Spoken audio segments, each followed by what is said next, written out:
La réponse se trouve dans l'intimité avec Dieu. L'intimité avec Dieu n'est pas une affaire d'un instant ou d'un moment, mais d'un quotidien. Tous les jours, tu dois avoir un temps d'intimité avec Dieu. Car il existe travail pour Dieu et intimité avec Dieu. Et l'intimité avec Dieu donnera de la valeur à ton travail pour Dieu.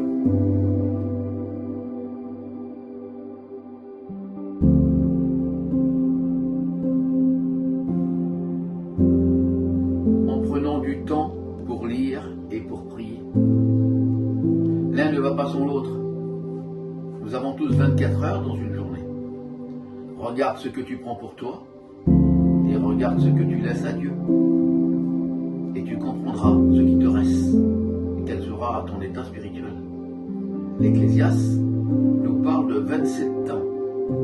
Et il dit il y a un temps pour tout et un temps pour chaque chose. Alors ta fidélité dans ces choses fera ta réussite en Dieu.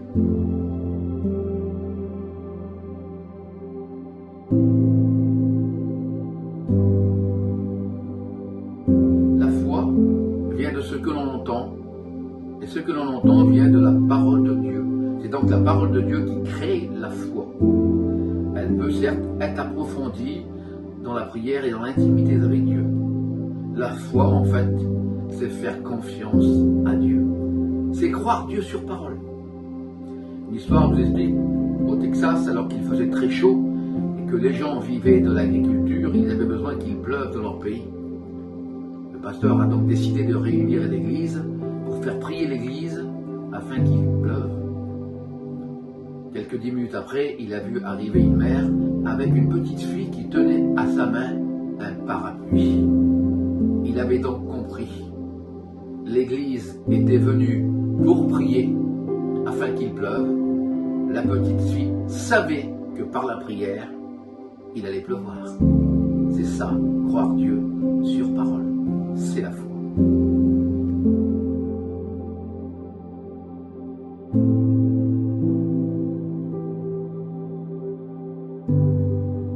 Surtout pas.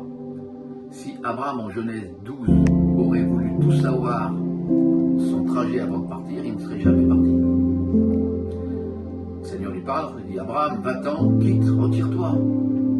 Et lui demande, Seigneur, où? Va dans le pays que je te montrerai. Dieu a décidé de nous montrer pas à pas. La seule chose qu'il a promis, c'est qu'il serait avec nous. Il n'est pas écrit que sa parole est une lampe à nos pieds. Et si vous avancez 1 mètre, eh bien la lampe vous éclairera 1 mètre. Ainsi de suite. Quand vous décidez le soir de prendre votre voiture alors qu'il fait nuit, vers les 8 heures d'aller à la réunion, vous allumez vos phares, il vous éclaire que sur quelques mètres. Mais quelques mètres après, il vous éclaire encore. Et ainsi vous arrivez à votre destination. La voiture n'éclaire pas toute la destination, mais quelques mètres seulement. Eh bien, engagez-vous avec le Seigneur, sans savoir ce qui va devant. Mais quelques mètres d'éclairage suffira largement pour connaître où il veut que vous soyez.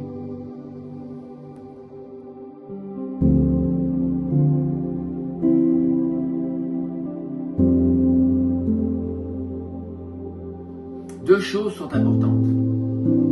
Déjà, une conviction personnelle et intérieure, enlevée surtout de tout intérêt personnel. Et cette conviction doit être mûrie avec sagesse dans la prière. Deuxième, allez où il y a un besoin, où quelqu'un aurait besoin de votre aide. L'Ecclésiaste chapitre 9 verset 10 nous dit « Tout ce que ta main trouve à faire, fais-le. » Alors, emploi utile où il y a un besoin. Tu sais où tu pourrais être utile? Vas-y.